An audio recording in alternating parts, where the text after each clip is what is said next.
All right, so I've wanted to do something like this for a while. I've wanted to make a space where I can talk about international racing, in Europe, Australia, the States, the Middle East, especially the Middle East at the moment, because there's going to be some really good racing there coming up. So, as you can tell by the title, I'm going to split Daryz and Calandagan this season.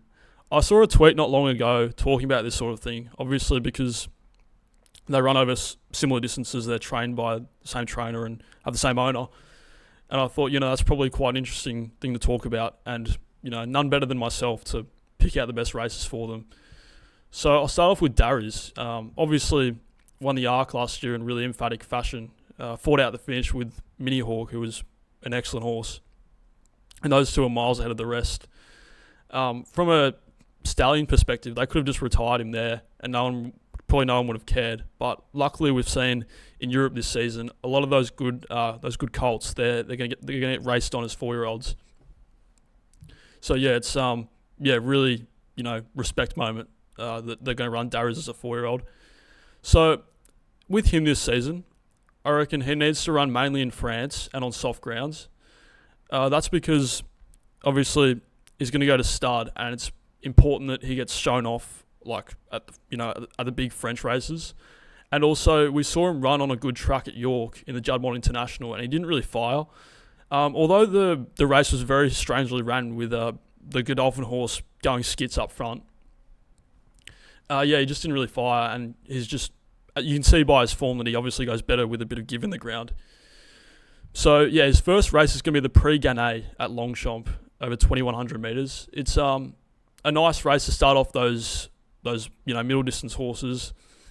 He'll get up to 1.5 miles eventually, but I think this is a nice starting point for him. Just no Group 2s or anything. Group 1s only.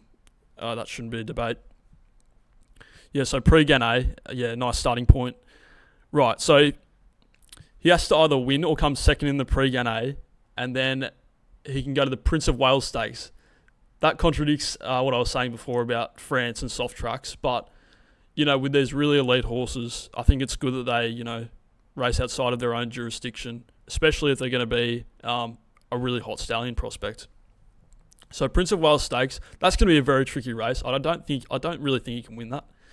It's probably a bit sharp for him, and as we've seen in those 2,000 metre races for some time now, they just go so hard up front.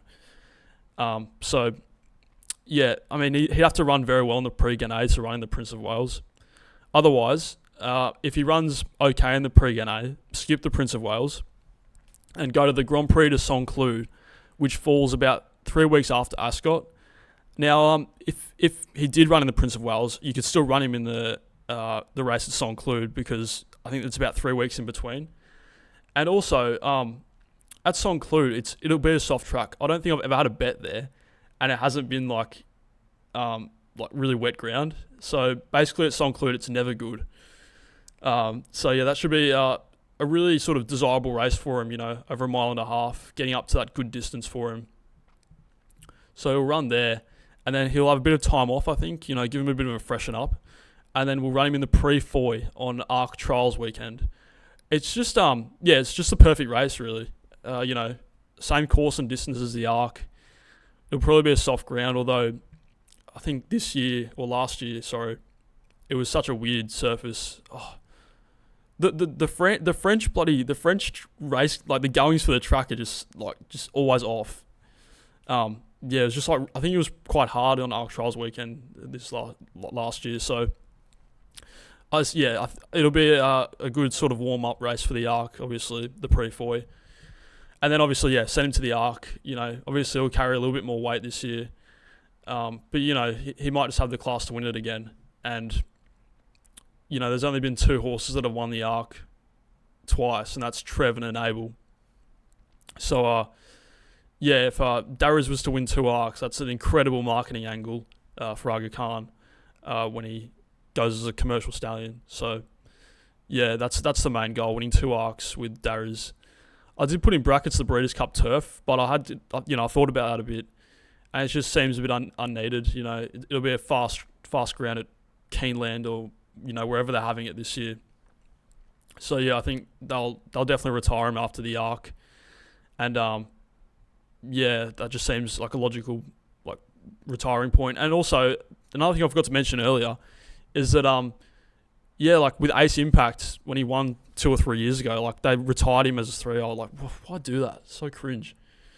Might have had some issues, I don't know, but yeah, it seemed weird, and it's just like, yeah, round of applause. Daryz running as a 4-year-old. All right, so I'll move on to the other horse, Calandagan. Obviously, he's a 5-year-old gelding this year. He won the Japan Cup in incredible fashion. That was I wasn't on him, but I was just happy to see the horse win because I've seen him race a few times in the flesh. And it's just he's such a consistent horse. You look at his form, and he's never finished outside of second. I don't think he might have ran third once or something, but he's always in the top 2. Always runs massive races. He's one of those horses that can, run amazing over 2,000 metres and a mile and a half, which is very commendable. All right, so Calandagan's first race is going to be the Shima Classic at Meydan over 2,400 metres. Yeah, obviously, you don't need to know much about horse racing to know that that's the first race for him this year. So running the race last year, the jockey Mikhail Barcelona, got a fair bit of stick for the ride. It wasn't great, but it's the horse was also first up, and it was a world-class field. Obviously, Dallin Desile won the race, who I believe won the Japanese Derby the year before at some ridiculous price. So you can kind of forgive it. And, this year, he's coming off a Japan Cup win. Crazy aura. He's carrying crazy aura this year. So, he'll probably start favourite for that race, and he'll be really hard to beat. I think I read the other day on Twitter that I think Museum Mile, the Arima Kanen winner, he's got an entry for this race, although he's also entered for the Dubai Turf. So, yeah, he might head to the shorter race. So, yeah, Shima Classic.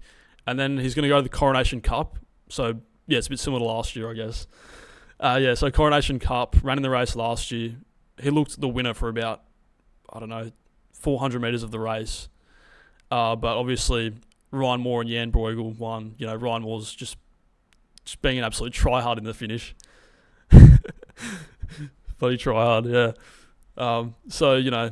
It might be a redemption year for Calandagan with some of these races. He came up short, and now he's going to clean them up as a 5-year-old, which is a strong possibility, I reckon.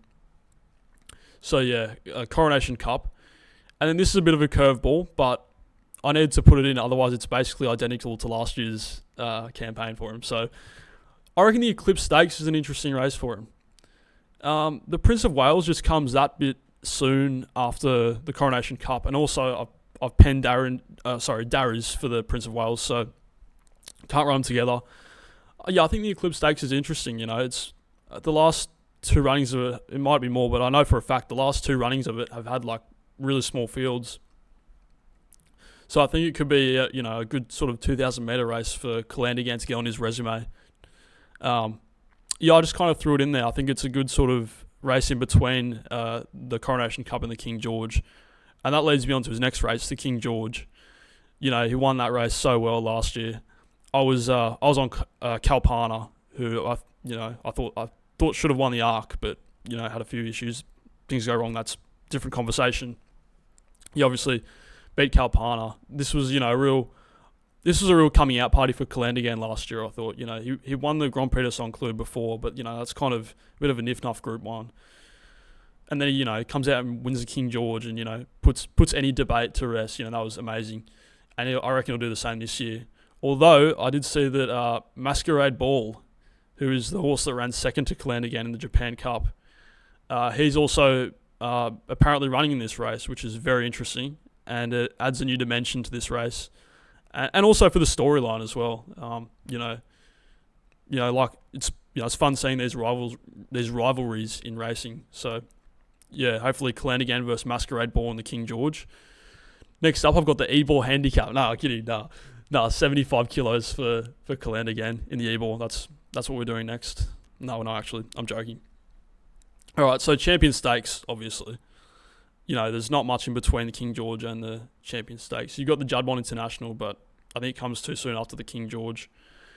So, yeah, Champion Stakes. Won the race last year. They went absolutely handlebars down up front in that race, which really suited him. It suited him because he's the best stayer. Simple as that. So yeah, I think Champion Stakes, and then Japan Cup, obviously, 2 Japan Cups, yeah, crazy work. And yeah, the Champion Stakes is a really nice lead up for the Japan Cup. I think it's about a month before, and it's 2,000 meters, so it'll sharpen him right up. And then yeah, hopefully if there's no really cracked 3-year-olds out of Japan, which is unlikely because they usually create a few really cracked 3-year-olds every year. Yeah, I think Calandagan has a great chance of winning it again, assuming he does well in the rest of his season. Alright, so that's my first video done. I made this video the other day, but the audio was that shit that I had to go out and buy a mic. So, we're investing in the channel before I even make a video. So thanks for watching. If you enjoyed this sort of thing, I've got a list on my phone of things I want to talk about regards to race planning and international racing. And I'm going to do some race previews as well, especially with the big races at Meydan and the Saudi Cup meeting coming up. So if you want to see that sort of thing, yeah, just like and subscribe or follow me on Instagram or Twitter, that type of thing. Probably see you next week for another video.